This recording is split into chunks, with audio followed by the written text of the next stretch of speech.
दोस्तों नमस्कार, आप सभी का स्वागत आपके अपने YouTube channel RNS education news में। दोस्तों इस वीडियो में बड़ा अपडेट है और एक ऐसा अपडेट है जो नर्सिंग और पैरामेडिकल भर्तियों के लिए किसी काल से कम नहीं है। जी हाँ दोस्तों, स्टे करार दिया गया है पैरामेडिकल और नर्सिंग कैडर की जो 8 भर्तियां, उनमें से एक बड़ी भर्ती जिस पर हाईकोर्ट ने स्टे किया, इस वक्त की बड़ी जानकारी। और ये बड़ा अपडेट है अपने आप में, और इसलिए भी महत्वपूर्ण हो जाता है कि जब इस तरीके से भर्ती प्रक्रियाओं को कई कई महीनों के लिए लटका दिया जाएगा तो जो लूप होल्स हैं उनका फ़ायदा उठा करके संबंधित अभ्यर्थी हर वो तरीके से कोशिश करेंगे जिस तरीके से इन भर्तियों को निपटाया जा सके।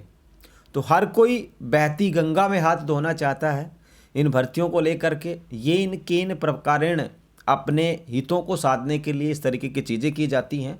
और सबसे बड़ी गलती तो भर्ती एजेंसीज की रहती है या फिर तमाम जो अधिकारी होते हैं उनकी होती है कि वो इस तरीके की गलतियां करते हैं। नतीजा यही होता है कि भर्तियां जो हैं कोर्ट में चली जाती हैं और स्टे करार दे दिया। सबसे बड़ी बात है एएनएम भर्ती का मामला है। एएनएम 2023 आप लोगों की 4847 पदों की भर्ती का स्टे दिया है यहाँ पर राजस्थान हाईकोर्ट ने।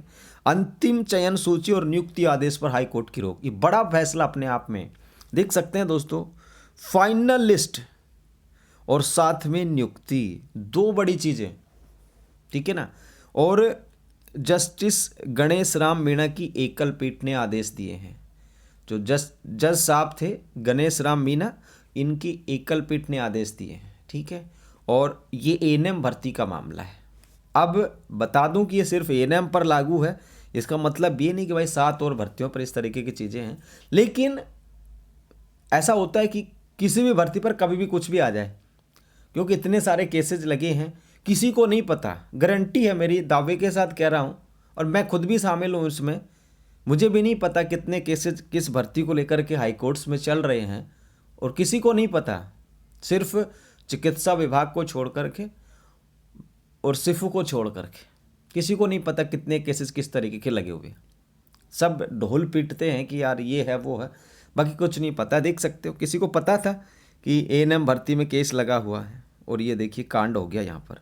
दोस्तों हाईकोर्ट ने अंतरिम रोक लगाई है, अंतरिम रोक लगाई है, और इसका मतलब ये है अब इस केस की आगे हियरिंग होगी। अब देख सकते हैं, और हाईकोर्ट ने जवाब तलब किया है चिकित्सा सचिव से, चिकित्सा निदेशक से और सीएमएचओ जयपुर से 22 मार्च तक, ठीक है।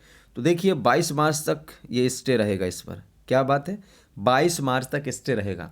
उसके बाद हियरिंग होगी, और संयोगिता नाम के जो अभ्यर्थी है उसकी याचिका पर आदेश दिए हैं। अब सीएमएचओ जयपुर ने क्या किया होगा, अनुभव से रिलेटेड मैटर रहा होगा, आई थिंक, मेरा तो यही मानना है, क्योंकि सीएमएचओ से मामला तो तभी बनता है, अनुभव से रिलेटेड हो सकता है, ठीक है ना। संयोगिता की याचिका पर आदेश दिए हैं, और कल में इस केस की जो डिटेल्स है साथियों वो लेकर के आपको बता दी जाएगी कि वाकई में ये मैटर क्या है।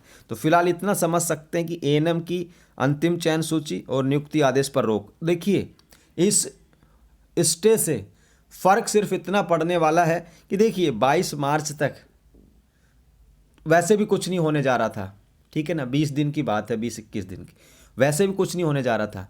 लेकिन एक तरीके का मन में जो, अगर आप लोग को चिंता होगी तो मैं यही कहूँगा कि चिंता नहीं करना, 22 मार्च तक तो वैसे भी कुछ नहीं हो रहा था। हाँ ये है कि आगे जो है ये चीज़ें ना जाएं, इस केस को सोल्व करे चिकित्सा विभाग करे, सरकार के AG करें तो बेहतर है। क्योंकि कई बार चीज़ें बहुत आगे चली जाती हैं, कोर्ट केसेज है, मान लो 22 मार्च की जगह, भगवान ना करे मैं ऐसा कहूँ, अप्रैल में चला जाए, मई में चला जाए, तो फिर दिक्कतें हो जाएंगी एएनएम्स के लिए।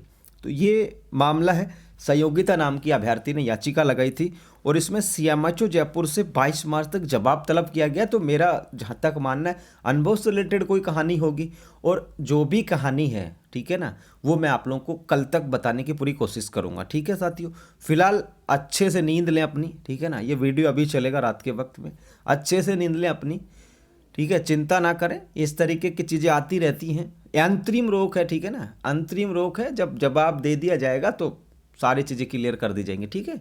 अंतरिम रोक है, कोई बड़ी बात है नहीं, ऐसे आते रहते हैं भर्तियों में, 50 बार चीज़ें हो जाती हैं, ठीक है। तो ये जानकारी थी साथियों। फिलहाल के लिए इस वीडियो में इतना ही। गुड नाइट आप सभी को। जय हिंद, जय भारत।